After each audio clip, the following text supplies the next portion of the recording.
in the beginning, I would like to know from you, how do you see the Moroccans, and how do you see the Marrakesh Film Festival, and how do you see them welcoming you here?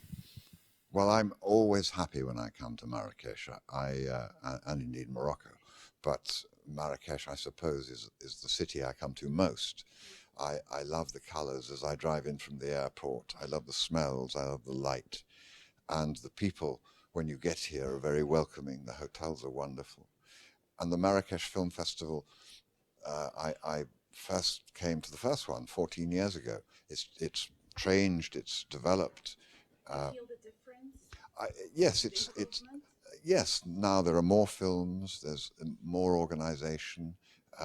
It's a little bit colder because we used to have it earlier in the year, but it's different. It has a charm which makes it different from any other film festival in the world.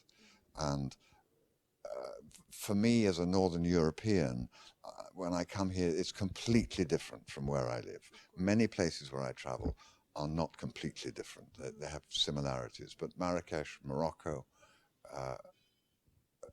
has its very own charm. It's a beautiful place. Yeah. Well, I want to stop at the word. You said a very, very, very nice word. It touches us as Arabs in the homage and the tribute. When you said that you were invited here to come to the Marrakesh Film Festival, and you've been told that it's not really a good timing to come to, especially after the 9/11, but you came and you find it was okay and safe. Of course. Of course, this is respect. I have to say that respect to you, of course, Mr. Jeremy, and I want to know, back then, when they told you don't come to a place where they're like an Arab country, you just took the decision and you came immediately. Yes, it seemed, the 9/11 was a very specific act carried out by specific people who happened to be of the Muslim religion. Yeah. And the idiocy of believing that therefore for any Christian to come to a Muslim country would be dangerous was ludicrous. I'm used to, I live in England where we've had troubles with Ireland for many years with bombs going up. It doesn't stop you living. It's all over the world. It's all over the world. And I wanted to be part of showing that what film does, what any art, but this is a film festival, so what film does is show how similar we are to each other by telling international stories from each nation, of personal stories, emotional stories on film, which show us what we share. And the news tends to be dominated by the outrages and how different we all are, and it's sometimes in politicians' interests, I think, to point out how dreadful other countries are and the way they behave, etc., etc. How do you see cinema and politics? I see cinema as being the honey that you can pour over politics. Yeah. I like the expression. Yeah.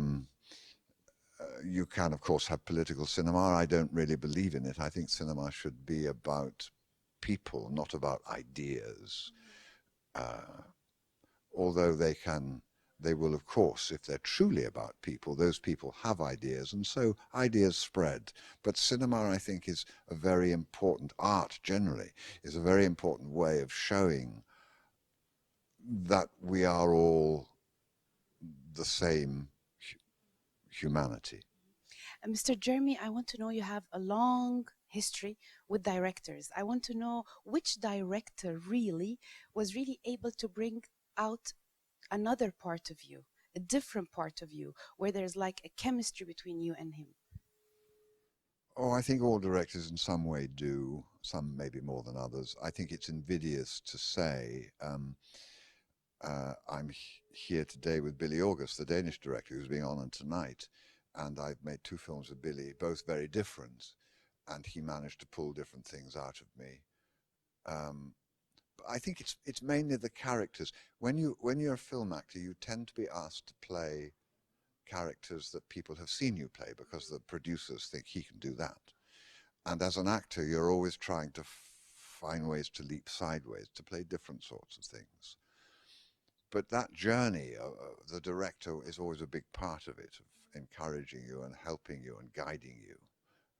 But I think it's invidious. It's rather like to say, who was your greatest lover? What was the hardest character?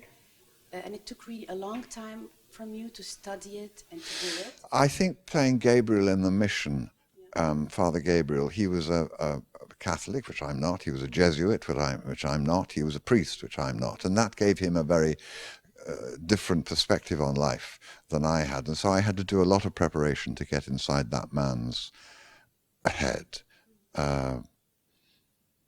But all characters require a little bit of work. And my last question now, we are the Egyptian television. If we invite you to come to Egypt, especially now, after all what's been done in the Middle East, would you accept the invitation? I certainly would. I would love the excuse to come to Egypt. I've wanted to float down the Nile for a long time. And I've never been to Cairo, I've never been to Alexandria. I'd love to come. Your movies are playing in our country, and they love you in The Man in the Iron Mask and in Die Hard and in so many movies. Right. So I really, really thank you for this quick interview. Well, please find someone to invite me. We're inviting you with our Cairo International Film Festival. I'm lucky to have you here, and I'm lucky that we met in Morocco. And please enjoy your stay, and you're a great, great, great actor. And in the last thing, a small advice for the actors. What can we tell them now? If you have to be an actor, and if there's anything else you can do, do that. But if you have to be an actor, then never, ever give up and keep practicing at every opportunity.